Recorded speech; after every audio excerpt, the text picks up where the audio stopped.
Hi ಎಲ್ಲರಿಗೂ ನಮಸ್ಕಾರ. ಇವತ್ತು ನಾವು ಗೀ ರೈಸ್ ಮಾಡೋದನ್ನ ಹೆಂಗಂತ ಹೇಳ್ಕೊಡ್ತಾ ಇದ್ದೀನಿ. ಮನೆಯಲ್ಲಿರುವ ಅಕ್ಕಿಯಿಂದ ನಾನು ಗೀ ರೈಸ್ ಮಾಡೋದನ್ನು ಹೇಳ್ಕೊಡ್ತಾ ಇದ್ದೀನಿ. ಈ ಗೀ ರೈಸು ಯಾರು ಗೆಸ್ಟ್ ಅದು ಬಂದರೆ ಮತ್ತು ನಾವು ದೇವರಿಗೆ ಅದು ಪ್ರಸಾದ ಮಾಡಲಿಕ್ಕೆ ಚೆನ್ನಾಗಿರುತ್ತೆ ಗೀ ರೈಸು. ಇದ್ರ ಜೊತೆ ಒಂದು ಸಿಂಪಲ್ ಆದ ಕುರ್ಮಾನ ಹೇಳ್ಕೊಡ್ತಾ ಇದ್ದೀನಿ. ಯಾವುದೇ ಮನೆಯಲ್ಲಿ ತರಕಾರಿ ಯೂಸ್ ಮಾಡ್ದೇ ನಾನು ಈ ಕುರ್ಮಾನ ಹೆಂಗೆ ಮಾಡೋದಂತ ಹೇಳ್ಕೊಡ್ತಾ ಇದ್ದೀನಿ. ಇದು ಗೀ ರೈಸ್ಗೆ ಕಾಂಬಿನೇಷನ್ ಚೆನ್ನಾಗಿರುತ್ತೆ. ಈಗ ನಾನು ಮೊದಲು ಕುರ್ಮಾ ಮಾಡೋದನ್ನು ಹೆಂಗಂತ ಹೇಳ್ಕೊಡ್ತೀನಿ. ಮನೆಯಲ್ಲಿ ತರಕಾರಿ ಇಲ್ಲದೇ ಇದ್ದಾಗ ಈ ಥರ ನಾವು ಕುರ್ಮಾ ಮಾಡ್ಕೊಳ್ಬೋದು. ನೋಡಿ, ಇದಕ್ಕೆ ನಾನು 1-3 ಟೊಮೆಟೊ ಮತ್ತು ಶುಂಠಿ, ಬೆಳ್ಳುಳ್ಳಿ ಮತ್ತು 1-2 ಕೆಂಪು ಮೆಣಸಿನ್ಕಾಯಿ ಮತ್ತು ಒಗ್ಗರಣೆಗೆ 1 ಈರುಳ್ಳಿ ಮತ್ತು ಕರಿಬೇವನ್ನ ತೊಗೊಂಡಿದ್ದೀನಿ. ಈ ಗೀ ರೈಸನ್ನು ಯಾವುದೇ ವೆಜಿಟೇಬಲ್ ಇಲ್ಲದೆ ನಾವು ಗೀ ರೈಸ್ಗೆ ಈ ಕುರ್ಮಾ ಚೆನ್ನಾಗಿರುತ್ತೆ. ಒಂದು ಸಲ ಟ್ರೈ ಮಾಡಿ ನೋಡಿ. ಈಗ ನಾನು ಮಿಕ್ಸಿಗೆ ಮೆಣಸಿನ್ಕಾಯಿ ಮತ್ತು ಶುಂಠಿ, ಬೆಳ್ಳುಳ್ಳಿ ಮತ್ತು ಟೊಮೆಟೊ 3 ಟೊಮೆಟೊನ ಹಾಕ್ಕೊಂಡಿದ್ದೀನಿ. ನಿಮಗೆ ಎಷ್ಟು ಜನಕ್ಕೆ ಬೇಕೋ ಅಷ್ಟು ಮಾಡ್ಕೊಳ್ಳಿ. ನಾನು ಇದನ್ನು 4 ಜನಕ್ಕೆ ಆಗುವಷ್ಟು ಮಾಡ್ಕೊಂಡಿದ್ದೀನಿ. 1 7-8 ಗೋಡಂಬಿ, 1 ಏಲಕ್ಕಿ, ಸ್ವಲ್ಪ ಚಕ್ಕೆ, 4 ಲವಂಗ, ಸ್ವಲ್ಪ ಕೊತ್ತಂಬರಿ ಪೌಡರು, 1 ಚಮಚ ಜೀರಿಗೆ ಮತ್ತು ಸ್ವಲ್ಪ ಅರಿಶಿನ ಪೌಡರು, 1 ಸ್ಪೂನು ಅಚ್ಚ ಖಾರದ ಪುಡಿನ ಹಾಕ್ಕೊಂಡು ರುಚಿಗೆ ತಕ್ಕಷ್ಟು ಉಪ್ಪು ಹಾಕಿ ಇದನ್ನು ನೀರಿಲ್ದನ ಮಿಕ್ಸಿ ಮಾಡ್ಕೊಂಬರ್ಬೇಕು. ಈ ಥರ ಇರತ್ತೆ ನೋಡಿ. ಈಗ ಈ ಕುರ್ಮಾನ ನಾವು ಒಗ್ಗರಣೆ ಹಾಕ್ಕೊಳ್ಳೋಣ. ನೋಡಿ, ಇದಕ್ಕೆ ವೆಜಿಟೇಬಲ್ ಇಲ್ಲದೆ ನಾವು ಈ ಥರ ಸಿಂಪಲ್ಲಾಗಿ ಗೀ ರೈಸ್ಗೆ ಕುರ್ಮಾ ಮಾಡ್ಕೊಳ್ಬೋದು. 1-2 ಸ್ಪೂನ್ ಎಣ್ಣೆ ಹಾಕ್ಕೊಂಡಿದ್ದೀನಿ. ಇದಕ್ಕೇ ಸ್ವಲ್ಪ ಜೀರಿಗೆ ಮತ್ತು ಕರಿಬೇವು ಮತ್ತು ಈರುಳ್ಳಿನ 1 ಈರುಳ್ಳಿನ ಮೊದಲೇ ಉದ್ದುದ್ದಕ್ಕೆ ಈ ಥರನೇ ಕಟ್ ಮಾಡ್ಕೊಳ್ಳಿ. ಬಾಯಲ್ಲಿ ಇದು ಚೆನ್ನಾಗಿ ಸಿಗುತ್ತೆ. ಬೆಳಗಿನ ಲಂಚ್ ಬಾಕ್ಸಿಗೂ ಚೆನ್ನಾಗಿರುತ್ತೆ ಮತ್ತು ಬ್ರೇಕ್ಫಾಸ್ಟಿಗೂ ಚೆನ್ನಾಗಿರುತ್ತೆ. ಸ್ವಲ್ಪ ಕೆಂಪಗಾಗೋವರೆಗೂ ಇದನ್ನು ನಾವು ಫ್ರೈ ಮಾಡ್ಕೊಳ್ಬೇಕು. ನೋಡಿ, ಈಗ ಚೆನ್ನಾಗಿ ಫ್ರೈ ಆಗಿದೆ. ಈಗ ಇದಕ್ಕನ್ನು ನಾವು ಏನು ಮೊದಲೇ ಮಿಕ್ಸಿ ಮಾಡ್ಕೊಂಡಂಥ ಪೇಸ್ಟನ್ನು ಹಾಕೋಬೇಕು. ಟೊಮೆಟೊ ಪೇಸ್ಟು ಮತ್ತು ಗೋಡಂಬಿ ನಾವೇನು ಮಸಾಲೆನ ಹಾಕ್ಕೊಂಡಿದ್ದೀವಲ್ಲ ಅದನ್ನೆಲ್ಲ ಹಾಕ್ಕೊಂಡು ಚೆನ್ನಾಗಿ ಕೈ ಬಿಡದೆ ಇದನ್ನು ನಾವು ಫ್ರೈ ಮಾಡಬೇಕು. ಕೊಬ್ಬರಿ ಇದು ಇಷ್ಟಪಡೋರು ಕೊಬ್ಬರಿನೂ ಸೇರಿಸ್ಕೋಬೋದು.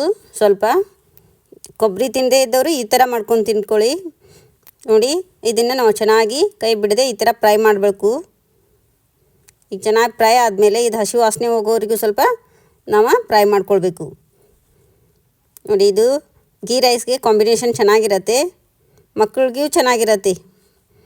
ಈ ತರಕಾರಿ ಇಲ್ಲದೇ ನಾವು ಗೀ ರೈಸ್ಗೆ ಈ ಕುರ್ಮಾನ ಮಾಡ್ಕೊಳ್ಬೋದು. ನೋಡಿ, ಇದಕ್ಕೆ ಎಷ್ಟು ಬೇಕಷ್ಟು ನೀರು ಹಾಕ್ಕೊಂಡು ಒಂದೇ ಒಂದು ವಿಸಲ್ ನಾವು ಇದನ್ನು ಕೂಗಿಸ್ಕೊಂಡ್ರೆ ಇದು ರೆಡಿ ಆಗುತ್ತೆ. ನೋಡಿ, ಒಂದು ಸಲ ಮಿಕ್ಸ್ ಮಾಡ್ಕೋಬೇಕು.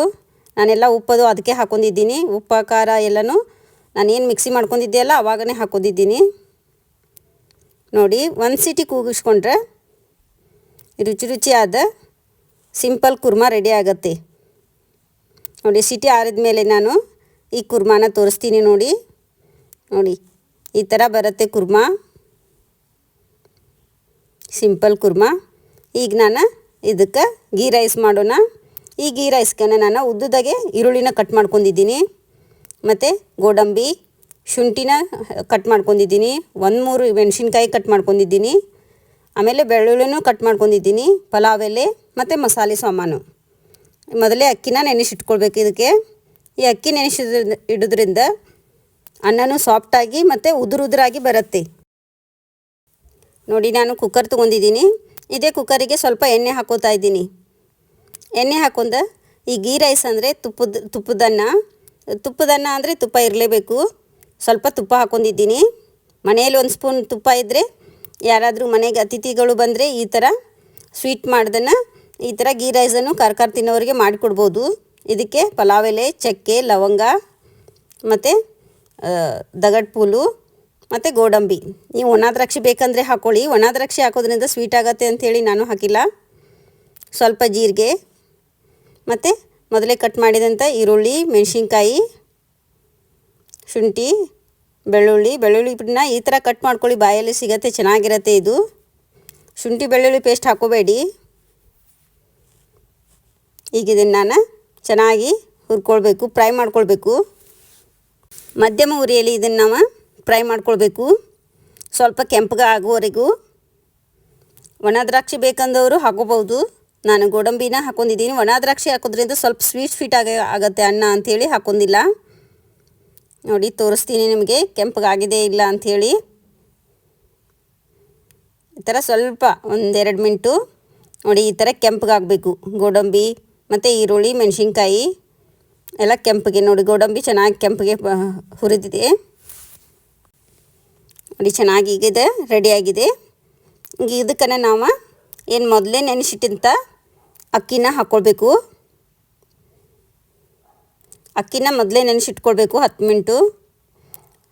ನೋಡಿ ಈಗ ಅಕ್ಕಿ ಎಣ್ಣೆ 1 ಲೋಟ ಅಕ್ಕಿ ತೊಗೊಂಡ್ರೆ 2 ಲೋಟ ನೀರು ತೊಗೊಳ್ಳಿ. ಅನ್ನ ಚೆನ್ನಾಗಿ ಉದುರೋದ್ರಾಗಿ ಮೃದುವಾಗಿ ಇರುತ್ತೆ. ತುಪ್ಪ ಹಾಕಿರೋದ್ರಿಂದ ಇದು ಉದುರುದ್ರಾಗಿ ಬರುತ್ತೆ. ನೋಡಿ ಮಾಡಿದ್ಮೇಲೆ ನಾನು ತೋರಿಸ್ತೀನಿ. ಈಗ ಇದಕ್ಕನ್ನು ನಾವು 1 ಲೋಟ ಅಕ್ಕಿ ತೊಗೊಂಡ್ರೆ 2 ಲೋಟ ನೀರು ತೊಗೋಬೇಕು. ನೀವು ಮನೆಯಲ್ಲಿ ಎಷ್ಟು ಜನ ಇರುತ್ತೆ ನೋಡಿ, ಅವ್ರಿಗೆ ನೋಡಿ ಹಾಕ್ಕೊಳ್ಳಿ. ರುಚಿಗೆ ತಕ್ಕಷ್ಟು ಉಪ್ಪು ಹಾಕಿ ಇದನ್ನು ಒಂದು ಸಲ ಚೆನ್ನಾಗಿ ಮಿಕ್ಸ್ ಮಾಡ್ಕೊಳ್ಳಿ. ಇದು ಯಾರಾದರೂ ಗೆಸ್ಟ್ ಬಂದರೆ ಅಥವಾ ಮಕ್ಕಳಿಗೆ ಮತ್ತು ನೈವೇದ್ಯಕ್ಕೆ ಯಾರು ಖಾರ ಇಷ್ಟ ನೈಟ್ ಡಿನ್ನರಿಗೆ ಲೈಟಂಗೆ 30 ನಿಮಿಷದಲ್ಲಿ ಇದನ್ನು ನಾವು ಮಾಡ್ಕೊಳ್ಬೋದು. ನೋಡಿ ಇದನ್ನು 3 ಸೀಟಿ ಕೂಗಿಸ್ಕೋಬೇಕು ನಾವು. ಈಗ 3 ಸೀಟಿ ಕೂಗಿಸಾದ್ಬೇಕು ನಾನು ಇದನ್ನು ತೋರಿಸ್ತೀನಿ. ಇಲ್ಲಿ ನೋಡಿ ಕುರ್ಮಾನು ರೆಡಿಯಾಗಿದೆ, ರುಚಿಯಾದ ಕುರ್ಮಾನು ರೆಡಿಯಾಗಿದೆ. ಖಾರಾಗಿ ನಾನ್ ವೆಜ್ ತಿಂದವರು ಈ ಥರ ವೆಜ್ ಮಾಡ್ಕೊಂಡು ತಿನ್ಬೋದು. ಈಗ ನಾನು ತುಪ್ಪದನ್ನ ಹೆಂಗೆ ಬಂದಿದೆ, ಗೀ ರೈಸ್ ಹೆಂಗೆ ಬಂದಿದೆ ಅಂತ ನಿಮಗೆ ತೋರಿಸ್ತೀನಿ ನೋಡಿ. ಇದ್ರ ಕಾಂಬಿನೇಷನ್ ಆಗಿ ಗೀ ರೈಸ್ ನೋಡಿ ಎಷ್ಟು ಚೆನ್ನಾಗಿ ಉದುರಾಗಿ ಬಂದಿದೆ ನೋಡಿ. ಈಗೇ ಇದರಲ್ಲಿ ಉದುರು ಈ ಥರ ಒಂದು ಸ್ಪೂನ್ ತೊಗೊಂಡು ಎಲ್ಲನೂ ಮಿಕ್ಸ್ ಮಾಡಬೇಕು ನೋಡಿ. ಉದುರು ಎಷ್ಟು ಚೆನ್ನಾಗಾಗಿದೆ. ಇದನ್ನು ಯಾವುದಾದ್ರೂ ಸ್ವೀಟ್ ಜೊತೆಗೆ ಪಟಾಪಟ್ ಅಂತ ಮಾಡ್ಕೊಳ್ಬೋದು. ಲಂಚ್ ಬಾಕ್ಸಿಗೂ ಚೆನ್ನಾಗಿರುತ್ತೆ. ಒಂದು ಸಲ ನೀವು ಟ್ರೈ ಮಾಡಿ ನೋಡಿ, ನೀವು ಮನೆಯಲ್ಲಿ ಮಾಡಿ ನೋಡಿ. ಹೆಂಗೆ ಬಂದಿದೆ ಅಂತ ಕಮೆಂಟ್ ಮುಖಾಂತರ ತಿಳಿಸಿ. ಇಷ್ಟ ಆದರೆ ಒಂದು ಲೈಕ್ ಕೊಡಿ, ಸಬ್ಸ್ಕ್ರೈಬ್ ಮಾಡ್ಕೊಳ್ಳಿ, ಶೇರ್ ಮಾಡಿ. ಧನ್ಯವಾದಗಳು.